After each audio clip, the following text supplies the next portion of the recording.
жанагы участокты өтө стратегиялык маанилүү участокты жанагы эме кылып турган. 2 пост болчу ал жерде. Бир посттун 19-жылы алдырып таштагандар. Аны биз жакшы билебиз. Азыр эми 2-чи пост жанагы дача деген пост ошондан алдырып атабыз.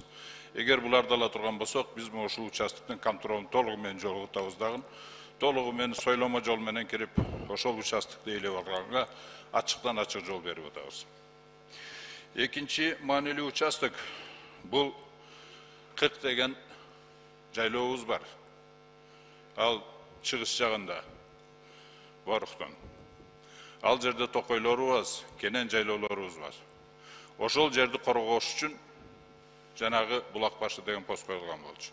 Биз аны да алып коюп атабыз. Ал как раз ошол жерлерибизди сойломо жол менен алып колбоо үчүн, ошондой аракеттер болгон үчүн коюлган болчу. Ошол мына канча жылдан бери ошол сойломо биздин жерди басуу жолуну кармап турган. Азыр эми ошол жолду ачып берип атабыз. Эми дагы бербе эмебиз Керевшин деген аябай чоң дагы жайлообуз бар. Ал жерде токойлорубуз, анан тышкары Аксай сайынын башы, дарыябыздын башы ошол жерде. Ошол как раз ошол жерлерди сойломо жол менен алып коюш үчүн, ошол жол сойломо жолду жабыш үчүн ошол Тамдык деген заставаны койгон бул сөз багында. Ошол жерлерди контролго алып, ошол жерлерди алдырып койбош үчүн, ошол жерде контрол кылыш үчүн биз ошол койгончу. Азыр ал Тамдыкты да алып салдык. Значит, ошол жерлерди сойломо жол менен ээлей береттер. Эми дагы Катта Тузду айта турган болсок, Катта Туз бул Кыргызстанда нефть газы бар кен почти жок эле. Ошол Катта Туз нефть газ бир топ запасы бар нефть газ кени ал. Ошол жерди тосуш үчүн, ошол жерге дагы тажиктер ээлейбиз деп, бүгүнкү күнгө чейин ошонун газы менен тажиктер колдонуп келатат незаконный. Ошол жерди бир жолу алып койбош үчүн ошол пост коюлган. Азыр бүгүн ал посту да алып атабыз. Значит, ошол биздин кенибизди басып алганга ал жерде эч ким жашабайт. Тосо турган эл жок ал жерде. Тажиктер кирип басып алышка ачыктан ачык жол ачып берип атабыз. Анан эми жанагы кече 42-чи протоколду койгондо ушул бүт посттор алынды. Ошол посттор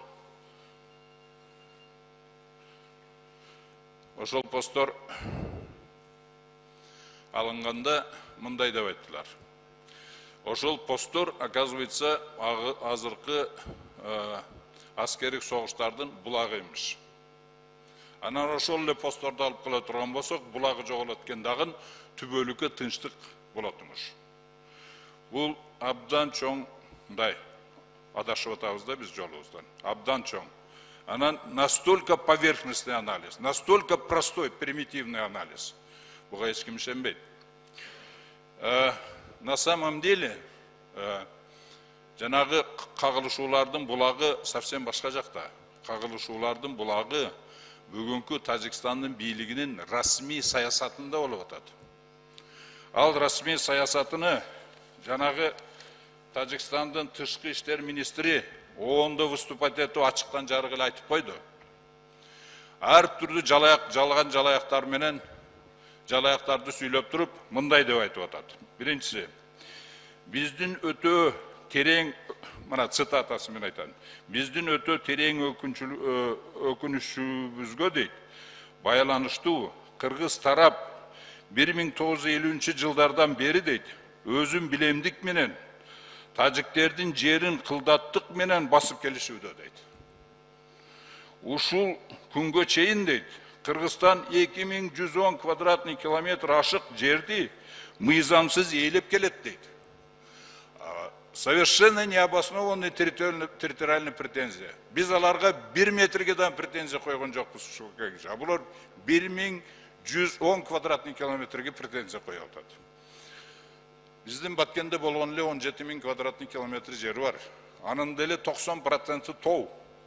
Жалаң жерлери өтүп кетсе 3000 квадратный километр. Ошон 2000 квадратный километрге претендовать этип ататтар булар. Эми экинчиси эмне деп атат? Тилекке каршы дейт. Кыргыз тарап протоколдун негиздерин аткарбай жатат дейт. же болбосо аскердик жана оор техниканы дейт алып кетмиш болуп дейт айылдарга катып коюшту дейт. Башкача айтканда аскери туруктуу дислокациясында эмес дейт. Ушуга байланыштуу дейт чек арадагы эмки кезектеги дейт согуш кагышуулар кыргыздардын жоопкерчилигинде болот деп эсептейбиз деп атат. Мындайча айтканда тажиктер ушул претензиясы менен дүйнөлүк коомду өздүгү эмдиги обширный агрессиясыга жол ачып атат. Дүйнөлүк коомду даярдап атат. Аччык эле даярдап атат.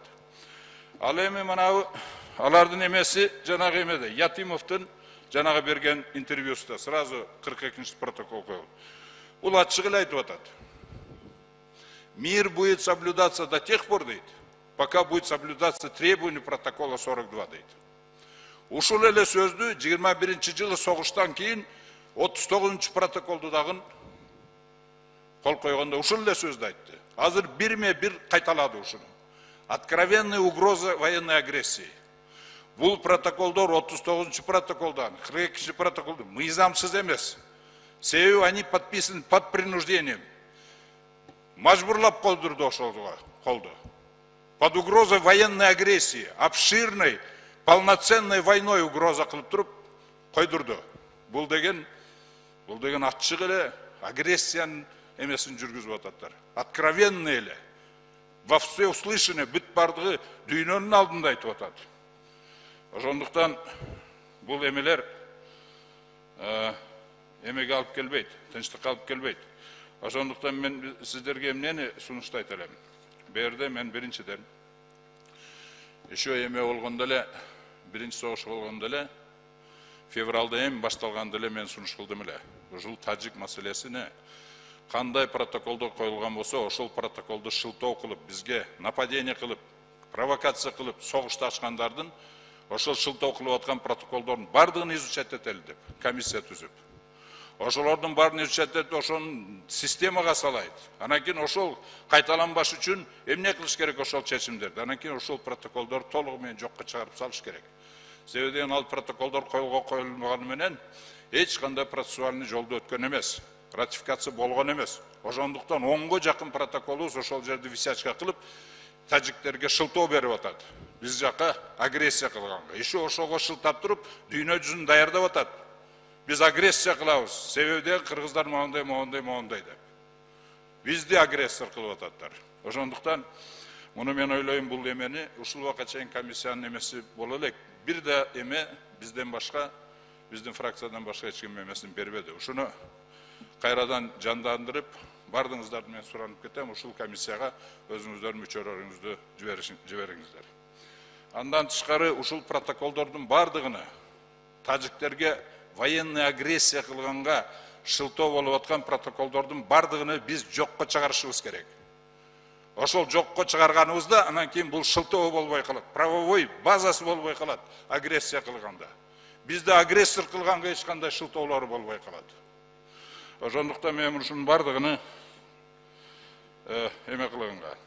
Анан кийин дагы бир жолу. Мына азыр Чыңгыз айтып кетти. Качан эле обращение кылыш керек эле дүйнө жүзүгө. Саясий бааны биз четкий беришибиз керек. Андан тышкары биз бүт барды дүйнө жүзүгө жанагы эмесине 2110 квадратный километрге претензиясы вообще необоснованный экенине, провокационный экенине далилдеп туруп биз дүйнө жүзүнүн коом күчү менен биз тажиктерди ушул претензиясынан баш тарттырышыбыз керек. Тажиктер пока ушул саясийдан, расмий саясатыдан баш тартпаса, согуш бола берет. Андан тышкары ушуга таянып туруп, полномасштабный согуш объявлять этет бизге. Себеби алар ойлоп атат, биз азыр алсызбыз деп. Кыргызстан алсыз деп. Эми дагы бир нерсе. Ондун выступлениясында биздин президентибиз так эле 91-жылдагы Минскиде, андан тышкары Алматинский соглашенияда байга эсенге түзүлүп атканда, дан кичине улантып коесуздарбы? Мен бүтүп эле калдым. Түзүлүп атканда ошон пункту менен конкретный жазылган, что пограничный вопростарды решать эткенде СНГ ортосунда СССРдин вагыдагы административный границаларды республика ошону эмеге алып, жетекчиликке алып, ошону менен границалар чечкиле деп эме. Султан Агарович, Тошковштан 1 минут. Ошону жетекчиликке алып, 94-жылы Ельциндин эмесинде, бул менин сөзүм эмес, президенттин сөзү, Ельциндин руководствосунда кайрадан ошого кол койгондор, бардыгы. Мунун бардыгы президенттер кол койгон. И бүт бардыгы парламенттер ратификация кылган. Ошондуктан бул эң мирный, эң компромисстүү, эң тез чечиле турган жол. Ушул жол. Ушуну биз расмий саясат кылып, чегара боюнча расмий саясат кылып, ушуну биз бүт бардыгыбыз мамлекетибиз ушул саясатты жылдырып, мына президенттин оонда айткан сөздөрүн колдоп туруп, ушуну саясат кылып, ошону жылдыра беришибиз керек. Чоң рахмат.